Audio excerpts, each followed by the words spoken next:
Thank you, Craig. I never expected the introduction to be a hard act to follow. But it really is good to be here. I think we were not feeling nervous until we figured out we could count the people we don't know in this room on one hand, which makes it all the more terrifying because I think you do know who we are and what we portray ourselves to be about. So tonight we're really looking forward to sharing some of that with you. It's always daunting to talk about our work on platforms like this, but thank you very much for coming. We hope that you find something that we have to talk about interesting. And we want to show appreciation to the GSA, to the students in general, but I suppose specifically to the students who chose to come out here, and to the sponsors, all of the sponsors involved in this great series. Thank you. So the last time many of us were in this space, this was happening, the big event. We're very conscious that our talk sits as the first lecture after the big event. And the scale and gravity of this to us is really, I think, significant and important. And I think after talking with a number of our colleagues after the talk, it felt like we were put into the YouTube videos that we're so familiar with. So there's something about that that made it so more intensely confusing, inspiring, disagreeable, motivating, encouraging, a kind of conflicting experience coming out of the madness of what the big event was. Towards the end of this talk, this statement was mentioned. A project is 7 years. During the time that BIG has been in practice, and with the current number of projects completed, that a project is or takes 7 years.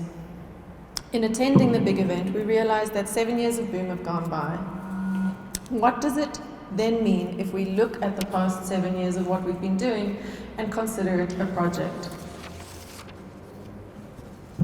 This is what the project looked like at the beginning of year one, in a rented mezzanine space above the office of Sarah Calhoun, which was our first office as Boom Architects. Initially we were going to take the talk on a journey of nostalgia and tell you the entire formation of this 7-year project. But after preparing the talk, we're rather going to talk about the overall project and not bore you with the developmental details. If we are in fact a project, this is what we look like, a combination of deliverables, of processes over time, of constraints, of deadlines, of objectives, of briefs, and of clients. If we consider the previous project slide a project overview, then this is evaluation of the project, what it took to get this project done, what the resources are, and what has been put in and what has come out. So we are 2 partners who are involved in 3 businesses who have had to deal with 142 clients. We have 5 members. 5 team members, 7 office locations, and 4 printers, and after today it is now 5 printers. 63 sites designed, 22 works built, and 11 exhibitions that we've been involved in.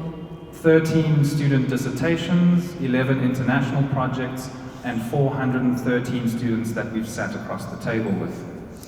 Some of you may know that we co-own a coffee shop in Braamfontein, which will be celebrating 7 years on the 7th of November. So it also includes 22,880 bread loaves, rounded off, 189,000 coffee cups poured, and not to forget 73 declined proposals. Thank you, is that the most impressive?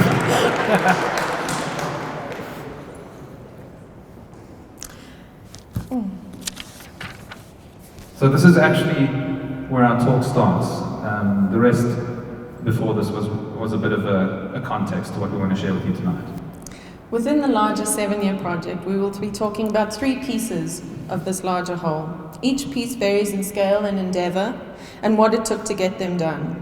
By looking at each part, we hope to share some particular aspects within the larger project: purpose, intent, and value. I'm just quickly adjusting the notes on the slides here. Okay, we sorted. The first project is a purpose-driven project. It is the smallest, the most immediate, the project with the most definitive outcomes. The purpose is clear, the brief is clear, and the expectations are clear. So part one, the purpose-driven project, is called New Beginnings.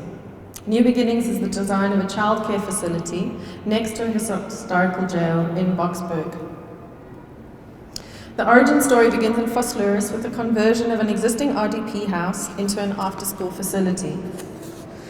The project was introduced to us by John O'Bennett here somewhere tonight from One-to-One Agency, where we came on board as the architectural lead. And the project involved a simple extrusion of the mass and programmed outdoor spaces that surround the building that create productive child activities. From that project, we were introduced to conversations with another NGO in the context of legacy issues stemming from the 2010 rollout of the FIFA World Cup. The project looked at occupying empty spaces of stadiums around the country, and the first project we were taking on was Orlando Stadium in Soweto. A stadium that had many spaces just like this that were never used, about 70% of unfurnished and unoccupied, which is part of a systemic national condition. And the really exciting part of this project is that it was going to be a pilot fit-out project for a job incubation national program that would begin transforming these empty stadium spaces. The project is currently on hold because of the legacy and the issues and shortcuts taken in getting stadiums ready. It's really hard to use them for anything else. What this slide shows is a piece of our discovery in council when everything was prepared to launch the pilot project and take the project nationally, and we had everything approved for a stadium that existed in a township that was currently unregistered. So it was a building in a place that didn't exist.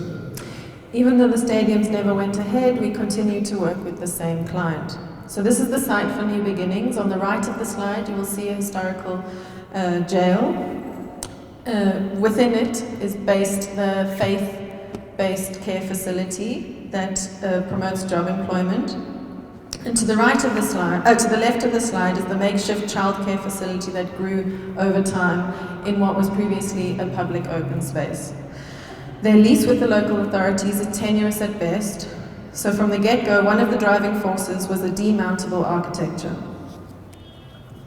Because of the uncertainty of occupancy, the facility currently comprises of a series of 10-year, badly weathered Wendy houses that are poorly fit for the use.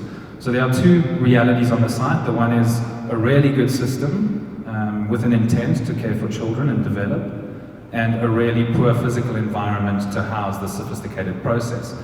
And what I mentioned earlier about the project intent being clear is the purpose of this project was to marry the two, to provide an infrastructure that was hardy, that could support a really well-oiled system.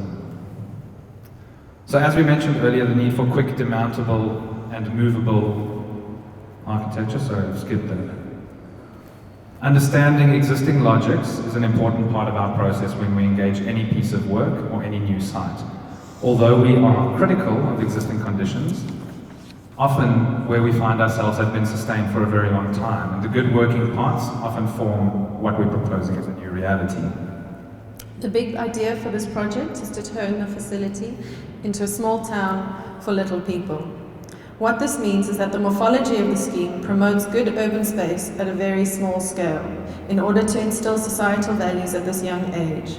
With such a vulnerable user group, we wanted the space they inhabit to feel like they belong and they have purpose. The idea of the small town was developed into three primary zones: the town square, the public park, and the first point of arrival, the station, the bus stop, which became the main ordering device of the site, breaking up the area into these three use-based spaces. This is the children's book illustration of the master plan, showing the layout. I think it's fairly self-explanatory. A really clearly ordered environment that is articulated by a safe front entrance, a main point of arrival. So, I jumped the gun, but as we mentioned earlier, the need for quick, demountable and movable architecture informed the design of a series of types. Based on program and scale to allow for flexibility and adaptability, essentially the concept searches for a temporary permanence, a demountable but stable and robust environment. The next three images illustrate where the concept development currently is at, as it is an ongoing project. Making a small town out of different types: roofscape, language, scale and streetscape. In between spaces and thresholds, spaces of use, active links and routes. Legibility, wayfinding, codification, and a connected language. Even at the conceptual level, the project has been quantified and measured to secure budget for the next stage of development and prototyping. What you see here is a systematic breakdown of what it will take to make the idea. The second part of the 7-year project is the interest-driven project. Slightly larger, slightly bigger, on a longer time frame, and to a broader audience. The interest of this project is an idea. Part 2, Maripeng Acts 1 and 2, the interest-driven project, explores the relationship of humans and design and culminates in an exhibition at the Istanbul Design Biennale last year. The project team included Professor Leslie Loco, Craig McClenaghan, Boom Architects, students from the GSA, and many collaborations in science and humanities. Some of the ideas explored in this work include cosmic narrative, evolution, data, design, and humans, relationship to the land. This is an ongoing interest of ours, humans' relationship to the land. The image here shows a photo taken in 2012 when we wrote our first brief for the 3rd-year design studio at UJ. What you see is the excavation pit of the remaining portion of the iconic Top Star Mine Dove. All our interests have been tested by the hundreds of student voices over the years through many sketches and in many conversations. These conversations have happened in many locations throughout our city. In the year of the Maripeng Acts 1 and 2, Unit 13 set out to explore a cosmic scale of origin. We took Unit 13. Let me just first explain what Unit 13 is. To those who don't know, Unit 13 is a master's unit we run in the GSA. And last year we took our students on a field trip to the Vredefort Dome impact site to consider belonging and where we come from. Maybe not all of you know the significance of the Vredefort Dome. It is the world's largest verified meteor impact site and the one rumored to have wiped out the dinosaurs. It is also the cosmic origin of Johannesburg. In Maripeng, Act 1 and 2, this site is Act 1. Millions of years ago, a meteor struck this place. It turned the Earth. It produced Johannesburg, which was discovered in the late 1800s. The second act is the Rising Star Cave System, which is the discovery site of Homo naledi. This was brought into the mix through Craig's extensive networks, through his work on the Origin Center, and the incredible introductions to this amazing suite of people who have years of experience in this field. So in this photograph is Craig and Professor Lee Berger, who took us around the site. We also were taken down into the Wits Bone Vault, where the bones of Homo naledi surrounded us, and we got to meet serious visualization experts who work with laser imaging and incredible resources for progressive architecture. In this mix, we met, at that time, a PhD candidate, Ashley Kruger, who is now Dr. Ashley Kruger. And what we see on the screen is his work, which to us is an active design, and to him is first generation data, which is meaningless in the scientific field. So we were extremely excited by the wastefulness of science to produce such beautiful things. This shows a developed elevation of the cave interior. And this tension between the beauty of creating an image out of information introduced one of the first major themes of this project, which is the relationship of design and information. The first generation information as a scientific output, and at this stage was the central narrative of the project. How is the scientific process related to the creative process? And one of the mantras that came out in the student workshop series is that science aims to employ the same process to achieve regular and predictable outcomes, and as soon as the architectural process reveals a consistent outcome, it is questioned. This is our current office setup, and the project design and planning was done at Boom offices as a satellite location, a space where most of our thinking and production happens regularly.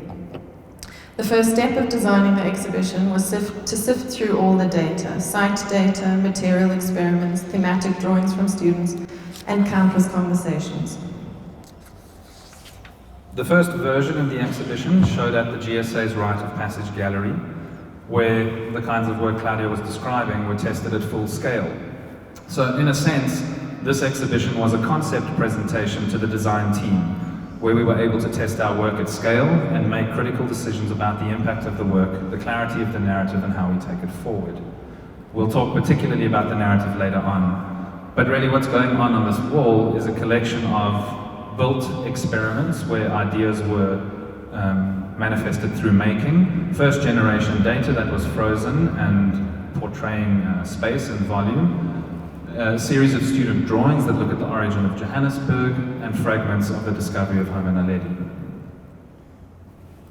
Once the lessons were learned and the project was refined, we got to producing the work over a series of weekend workshops.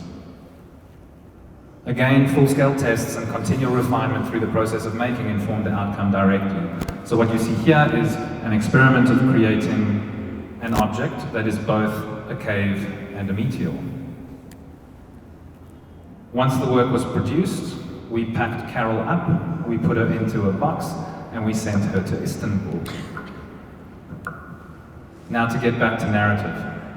The work comprises of two main projection elements. The first, shown in this slide, is a series of student drawings related to cosmic scale, place, meaning, and origin. So the work you're seeing on the screen is of Roberto Pinheiro sitting in the audience. Congratulations, Bobby. The second narrative is simply an extracted video of first generation data flying through a point cloud of the Rising Star Cave system. This was not produced by anyone, but it was data handed to us by Dr. Ashley Kruger. The installation directs these two narratives, one of cosmic progression and one of recent discovery, something speculative and completely ideas-driven, and the other very hard data, to clash onto the central object that is both the meteor and the cave. The collision represents this ambiguity of discovery. The more we begin to discover, the less certain we are about what we know. The installation was hung inside a would-be geological survey grid, mapping out the markers of human evolution from the very first Homo genus to the current day, and the two geographical sites. The intention of this exhibition was to make it interactive for visitors to re-chart their understanding of where humans fit into context design and landscape. While they were busy creating all this work, I was busy on another project on maternity leave. And therefore, they left to Istanbul on the hope of finding Carol fully fitted in the exhibition space that they had been allocated. But when we arrived, we were confronted with yet another cave of discovery. An empty vault, about 100 years old, previously an old beer brewery, halfway under the ground of Istanbul. We were expecting to find Carol waiting for us. So we had to get to work and search for some clarity. The two narratives of origin are projected onto both a solid and a void.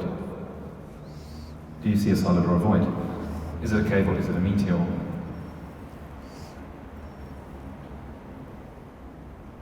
Maripeng Acts 1 and 2 is an interest-driven project that poses more questions than it answers. Where design starts and ends, what is the relationship between the creative and the scientific processes? Where do humans fit in on the cosmic scale of progress? These questions are captured and catalogued alongside many others from all parts of the world in the publication Are We Human?, the first publication for many students who worked on the project. The next part of the 7-year project is the largest we'll be showing tonight, with the most active components at play. The biggest project team, multiple physical offices, many international trips, some publications, many students, a number of collaborators at one site. Part 3, Positive Numbers, is the value-driven project. A designed method for enumeration linked to a broader strategy for in-situ upgrading in Denver Informal Settlement in Denver, Johannesburg. The story begins in 2012, where we were involved in Informal Studio Marlborough South, a 7-week studio based at UJ in partnership with 2610 South Architects and Alex Oppa. The project grew out of the institution in a series of directions, which included, amongst them, emergency resettlement planning, generating a number of options for settling land quickly and logically for illegally evicted residents, the conversion of existing warehouses into high-density mixed-use environments with a prioritization of residential. It involved intense site work and meetings with residents and stakeholders, and many proposals to many people, including the mayor at the time and at the president's office. Numerous exhibitions where deals were struck and new ideas were born.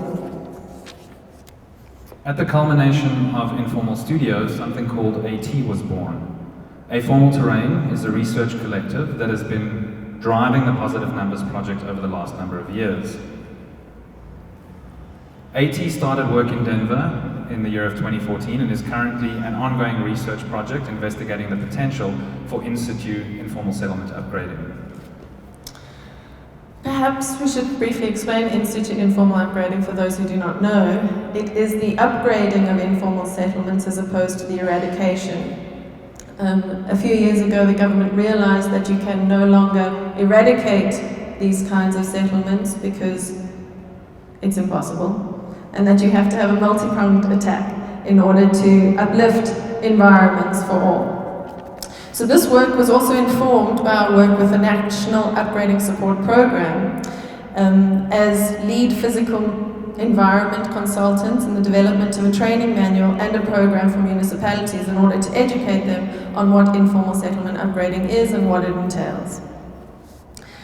This work showcased multiple options and exposed existing logics of how people adapt and inhabit different types of spaces. Because the systems that govern do not do this, people do it themselves. One afternoon after work, when AT was kicking off quite strongly, I went upstairs to our office neighbour's 1933 classic custom tattoos for a walk-in tattoo with a visiting artist from Cape Town. His name was Tyler B. Murphy, and he gave me this. While we were busy talking on the bench, he mentioned an exhibition he had visited in Cape Town, which was the Marlborough South Travelling Exhibition. For some reason it stuck with him, and he began to talk about an idea that he had about numbers. Tyler's a graffiti artist. His name, I suppose, street name is Wheels, but he hasn't used it in a long time. And over the last decade, he's developed into quite a sophisticated sign writing and numbering expert and lettering enthusiast. On the tattoo bench, this idea was generated, a coded way of capturing enumeration information and the making of an address for transient settlements. So it's a fairly simple code. A letter for the zone of the settlement, a number for the house in the zone, and a color for the proximity of where the dwelling sits in location to any major development thrust in that area. The rollout of Positive Numbers sits at the end of 2 consecutive years of immersive research studios that happen on site with students and other collaborators. The studio is built on the process of sharing knowledge, learning from local practice, and co-producing action plans with residents. So one of the first products of the studio was this, which has become known as the Community Action Plan, a development strategy at 3 scales, short, medium and long term, I suppose those are timeframes, and the scales would be at the scale of the dwelling, the area in the settlement, and the settlement at large. And they really begin to prioritize a number of developmental forces, placing a priority on a number of lessons that have been learned from earlier studios. So we made reference to Marlborough South, where we worked with 2610 South architects, and a lot of the principles that came through in this studio were, what can we say, pioneered in the Ramesurf project of 2011. So it looks at emergency access, the relaxation of a number of bylaws to allow for quick access into the settlement, breaking it up into an organized grid, the insertion of localized and shared amenities, and so forth. So what's really important is that it is not a quick fix, but it is a project that looks at a number of steps that point far into the future. And out of this work, which is still a work in progress, and Jana will know really well, I think generates a fair level of anxiety, is something we're calling the site handbook, which comes out of this way of working sensitively in the area in the hope of producing a tool for this kind of work in other settlements. To put it simply, Positive Numbers is the production and rollout of 300 handmade, numbered, coded and addressed signboards. We'd like to show you a short video that explains the process. Yes, we are not educated, but we've got brains, we've got hands. And with our brains and hands, we can do and we can build a better future for us all. The aim is to humanize the process of counting people in the settlement. Where does design fit into development process, and how can we be effective to support that, and not just come in and say we know what the answers are, but include people in the process of discovering what the issues are and how to solve those issues. The graffiti bylaw in Cape Town prohibits you from just painting freely. You need to get permission, but there's a loophole that you can paint house numbers. So I started painting like big house numbers on friends of mine who owned houses. We are here to help the communities do it for themselves. And one day I was sitting in the tattoo shop and I got a photograph of some graffiti that I painted in Kairicha on a shack that's at the top of a hill. But I was thinking like they could probably benefit more from having numbers.